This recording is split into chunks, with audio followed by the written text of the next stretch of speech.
the offensive line, from the center to the right guard to the right tackle. I mean, it's been an issue since Weston Richburg went down. Mm-hmm. It's still an issue. What are you seeing from that unholy triumvirate? Well, yeah, the center position it hasn't improved from last year. It's still about what we saw last year. Right guard is bad still, and McGlinchey does okay. He's of those three, he's the crazy as it is to say, he's the strongest of those three, that's for sure. And who knows? I mean, they lined up yesterday for the first play of the game and missed a call. Whether that's on the center, your right guard, your tackle, your quarterback, whoever is supposed to make that line call, they line up on the first play of the game and they have the best rusher on the Cardinals coming off the edge without anybody to block them. Yeah. What are you doing? Yeah. Yeah. And on top of that, these guys they don't generate any kind of a push. That's the other part of it. The only time they get a push is when they start taking angles and those kind of things, which is fine with the Friars. They've built that in, but that's why the 4th and 2 call gets blown up, because your guard just gets driven into the backfield. See, it was rich to me to think that Alex Mack was going to make some huge change. I mean, I know he mentally could be an asset, but physically he's way past his prime. What are you expecting here? And then at right guard, I'm a little surprised that they won't give Aaron Banks any freaking look. Like, he's below Tom Compton on the depth chart. And I don't understand why. I mean, he didn't really even play in preseason. And how much can you really judge an offensive lineman in practice? I don't know. I mean, I guess you can. I guess I think he really sucks, but I'd like to see. I don't know. Yeah, no. Their track record judging talent in practice isn't great. No, come on. Let's take a look at it. This isn't just about. What's his name now? The right guard. Banks. Aaron Banks. This isn't just about Aaron Banks. This is about Aaron Banks. It's about Trey Sermon. It's about what they're doing with Ambry Thomas, Diamondor Lenore. All these rookies. Lenore plays well, and now he can't even play ahead of Trey Kirkpatrick, who has no future on the team and is not even good. Why? So you could because you're 2 and 3, you're just too good to play Diamondor Lenore. Doesn't make any sense. No, it's 100%. You're right, and they've got these rookies, and they just, instead of playing their rookies, they bring guys off of the street and play them instead of them. It makes no sense. And they won 2 games. Their 2 wins, they had Diamondor Lenore playing corner. I know that's not the reason that they've lost, but it's not like they were like he was the problem with that defense. The whole reason I've been saying the Niners should play Trey Lance is the same logic to play Lenore. It's not necessarily that he's your best corner right now. It's that the guy ahead of him isn't that much better, and you're not going to the Super Bowl. So what are you accomplishing by not playing your younger guy at this point? Go with him. Embrace the rebuild or the reload or whatever you want to call it that makes you feel better about yourself. But playing Drake Kirkpatrick, you're going to regret that next year.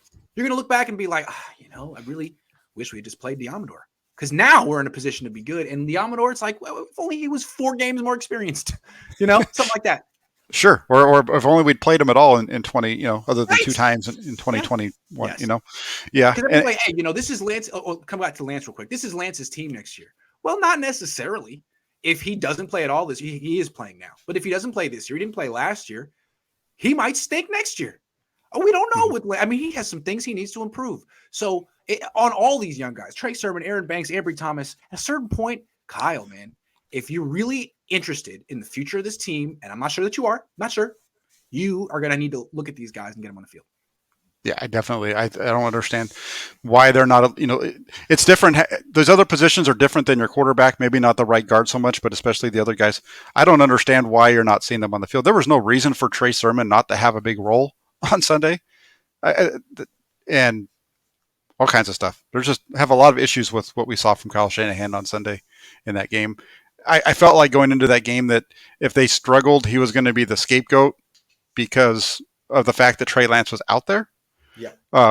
But my issues with him aren't because of the fact that they'd failed just because of Trey Lance. It was the whole way that they utilized him, and that whole game plan just made no sense. It was like the new kid that got a new toy and he needed to open it up and then, went out and broke it the first time he played with it. Okay, so I asked earlier, did did I read that Bill O'Brien tried to get himself fired? Okay, I just looked it up. It's from the Seth Wickersham book that has the same thing that revealed that Kyle Shanahan vetoed Brady, overruled Oh, Brady. Okay, so this is what I just read. Bill O'Brien told a colleague he tried to get fired as coach of the Houston Texans because he thought he might be able to succeed Belichick in New England, the book says. The plan was fanciful, Wickersham writes, but O'Brien heard about it. He was in a power struggle of his own in Houston, fighting with general manager Rick Smith, a dysfunctional and toxic situation, according to the Houston Chronicle. The leaks from O'Brien's camp, claiming he wanted out, were so aggressive as to be suspicious, as if he knew he had a golden parachute. In the end, though, the Texans chose O'Brien over Smith, giving the coach more control over football operations. O'Brien later joked to a confidant that it was a somewhat empty victory. I was trying to get fired, he said. So what happened was he hated the relationship with Rick Smith. He was trying to get fired, but in a twist of events, the organization got rid of Smith and gave O'Brien more power after he was quote unquote, according to him, trying to get fired. What a league! What a team! I wonder if other teams would follow. Oh, you try to get fired and you get more power. Maybe I should do that. right. Yeah, Brilliant. that's and then like Office Space where he tried to get fired and got a promotion. Yeah, that that's what happened. He tried to get himself fired. He got a promotion. Then he went and traded all of his. He says his mind. I like that guy. Yeah, he went and traded all of his best players and got fired a few weeks later. Yeah. So if we're looking at conspiracy theories to Kyle Shanahan's erratic behavior, maybe we need to read Seth Wickersham's book.